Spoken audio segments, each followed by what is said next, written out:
Na aula de hoje nós vamos estudar a geopolítica global. A geopolítica ela é um ramo da geografia que busca estar estudando os fatos atuais e o desenvolvimento dos países. Para a gente estar entendendo a geopolítica global atual, é necessário que a gente entenda também alguns fatos, alguns acontecimentos que ocorreram ao decorrer da história.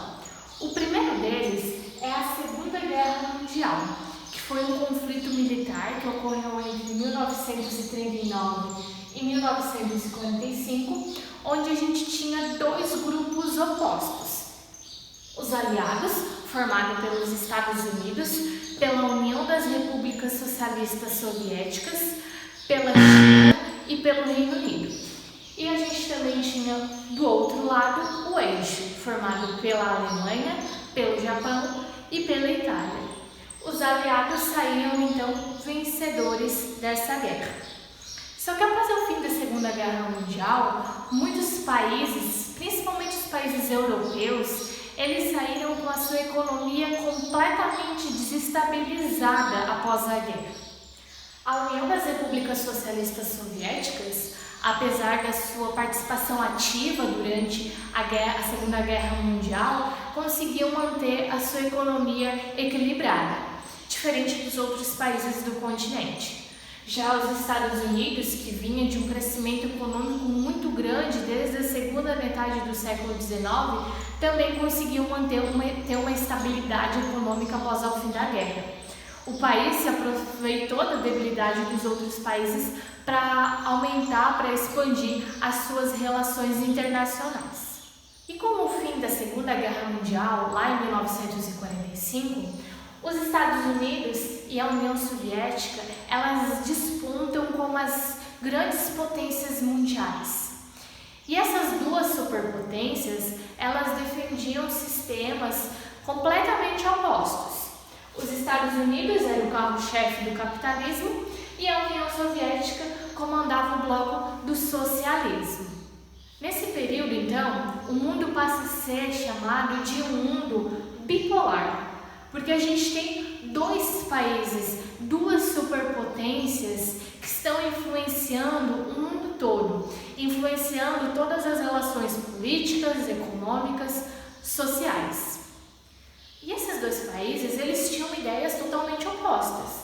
Os Estados Unidos defendiam um sistema capitalista e a União Soviética defendia um sistema socialista. Então isso acirrou ainda mais a rivalidade entre os dois, fazendo com que a gente tenha início, em 1947, a Guerra Fria. Durante esse período da Guerra Fria, os dois países eles nunca declararam uma guerra aberta, nunca houve uma luta armada durante esse período da Guerra Fria. Por isso o nome, Guerra Fria. O que ocorreu foi uma competição, uma rivalidade entre esses dois países para ver quem tinha mais poder, quem era mais rico. Então, durante esse período da Guerra Fria, a gente vai ter duas áreas de influência geopolítica. Uma área capitalista, comandada pelos Estados Unidos, e uma outra área socialista, comandada pela União Soviética. Então, durante esse período da Guerra Fria, parte dos países ficaram do lado capitalista e outra parte ficaram do lado do regime socialista. Na Europa, onde esse processo da Guerra Fria foi mais intenso, existia uma linha imaginária que dividiu essas duas grandes áreas. Essa linha ficou conhecida como a Cortina de Ferro e dividia então a Europa. De um lado a gente tinha então a Europa Ocidental, onde adotou um regime capitalista, ficando do lado dos Estados Unidos, e de um outro lado a gente tinha a Europa Oriental, que ficou do lado soviético, adotando um regime então socialista. Esses dois países eles iniciaram então uma disputa ideológica, militar, econômica e política. Durante o período, esses países iniciaram então uma corrida armamentista entre 1950 e 1960. Eles queriam então durante esse período provar quem é que tinha maior tecnologia militar e bélica. Foi então na tentativa de mostrar que a União Soviética tinha mais força, na tentativa de mostrar quem é que tinha mais força, que a União Soviética ela levou o primeiro homem ao espaço. Em contrapartida, os Estados Unidos levou o primeiro homem à Lua. Nesse período da Guerra Fria, além de uma corrida armamentista, a gente também teve uma corrida espacial. Apesar de não haver um conflito direto entre os Estados Unidos e a União Soviética, eles de certa forma influenciaram em conflitos externos, em conflitos de forma indireta. Foi o que ocorreu na Guerra da Coreia e do Vietnã. A Guerra da Coreia, que ocorreu entre 1951 e 1953, ocorreu devido à forte influência da União Soviética para que o país implantasse o socialismo em seu território. Nesse momento, os Estados Unidos entram nessa discussão e se tem início a guerra. Como não teve um ganhador sólido na Guerra da Coreia, os dois países eles entraram em um acordo e houve então a divisão da Coreia. A Coreia do Norte ficou sob o domínio dos soviéticos, adotando um regime socialista, e a Coreia do Sul ficou sob o domínio dos norte-americanos, adotando então um regime capitalista. O mesmo ocorreu na Guerra do Vietnã, entre 1959 e 1975, onde a gente teve tanto a participação dos Estados Unidos como também da União Soviética na guerra. Os soldados do Vietnã, eles conheciam muito bem o seu território, e isso fez com que houvesse uma grande resistência aos norte-americanos e houvesse também muitas mortes durante a Guerra do Vietnã. Essa foi a primeira guerra em que os Estados Unidos saiu perdedor, tendo que deixar o território do Vietnã, que então adotou um regime socialista.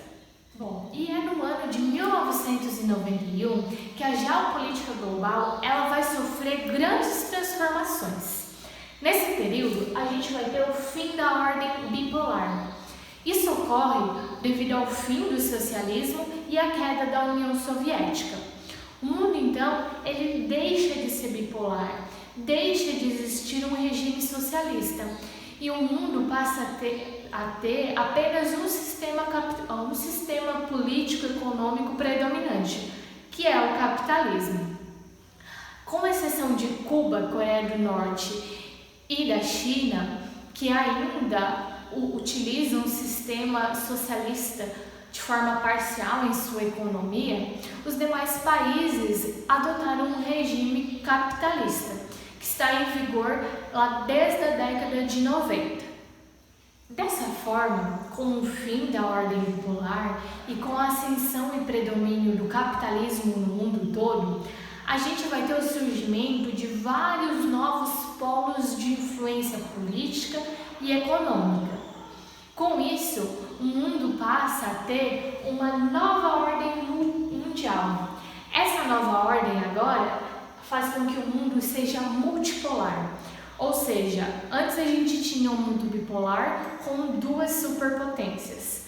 Agora a gente tem um mundo multipolar com várias superpotências mundiais, como é o caso atualmente dos Estados Unidos, que tem influência no mundo todo, a Europa, onde se destacam a Alemanha e a Inglaterra, que tem influência sobre o continente africano e asiático.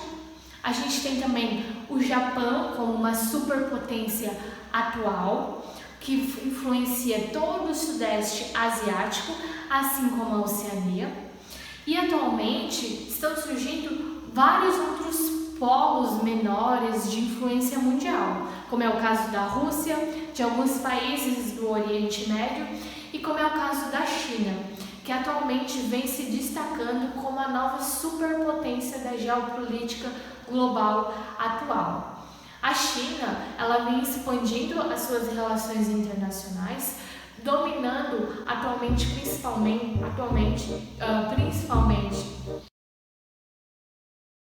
a China ela vem abrangendo a sua influência, predominando principalmente nos continentes africanos e na América, no continente africano e na América, sem contar na forte influência que ela exerce dentro da Ásia. Bom, turma, a nossa aula de hoje era isso. Espero que vocês tenham compreendido o conteúdo. Fiquem todos bem e até a próxima!